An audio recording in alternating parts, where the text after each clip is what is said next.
this year fucking sucked.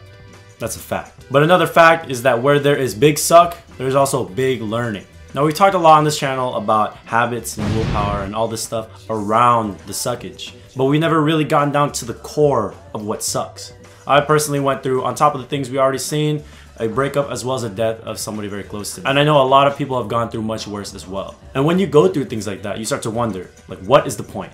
And I'm not talking about like, what is the point? Like, God, why? I'm talking about what is the point, literally, of being sad. Emotions didn't come from nowhere. The world wasn't like, here, let me give you some happiness and on the side, let's sprinkle some depression on there. We evolved to this point because everything within our bodies has a use. Back in the day, the first ever living organisms, these little amoeba, they couldn't think or feel like we could. They could literally only move. Now flash forward a couple million years and all of a sudden we have the ability to think logically. We have desires like thirst, hunger, a desire for money, and to be hot as fuck. But most important to what we're talking about are emotions, such as happiness and sadness. Each one of these things has a purpose. Things like desire, logic, these are more obvious. But what the hell is the point of being sad? Well, to get to the point of anything, we need to first get to the source. And after some thinking and reading, I came to understand that the source of all sadness is some form of death. Death meaning the loss of potential. So say you go through a breakup. It's the death of your guys' relationship. Say you start thinking about past memories. That's nostalgia. The death of your past self. The actual passing of someone you cared about. The death of their potential. I know we're getting pretty deep here, but this in and of itself explains to me why it's so hard to get over being sad. Every single negative emotion has something you can do to fix it. So say you get angry. You can just take action. You can get revenge. You can beat that dude up. You can set a boundary. When you are anxious or afraid, you can just conquer your fears, right? You can get on top of that building. You can speak in front of an audience. You can squash a spider. But when you're sad, you can't do anything, right? You can't fix a broken relationship. You can't take back the death of someone you cared about. You can't get rid of the feeling that your life is short. And this is how people get so consumed by it. People don't like feeling like they can't do anything. Feeling like you're literally taking it up the ass for absolutely no reason. So people try to blame other people. It's your fault the relationship's broken. It's your fault that they passed away. You should have treated them better. You should have done this, that. Because then you can replace sadness with anger and you can feel like you're doing something about it. But once everything's said and done, the anger is fixed, but the sadness is still there. So maybe you try to drink, you try to play games, you go on social media, distract yourself.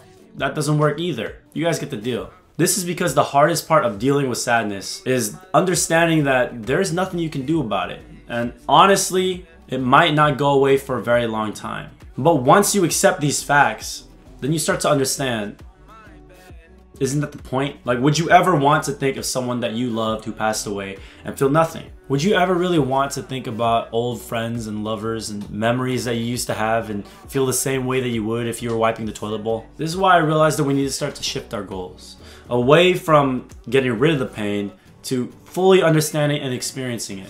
Actually feel it when you start to think about how cool they were, or how you should have treated them better, or you wished you could have taken them to the beach that one last time, or how unfair it is that you think that their life is so short.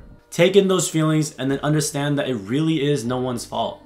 It's not his, it's not hers, and it's not yours. It's just something that happens over the passage of time. Understand these thoughts so that one day you can do the only thing that you really can, which is better in the future.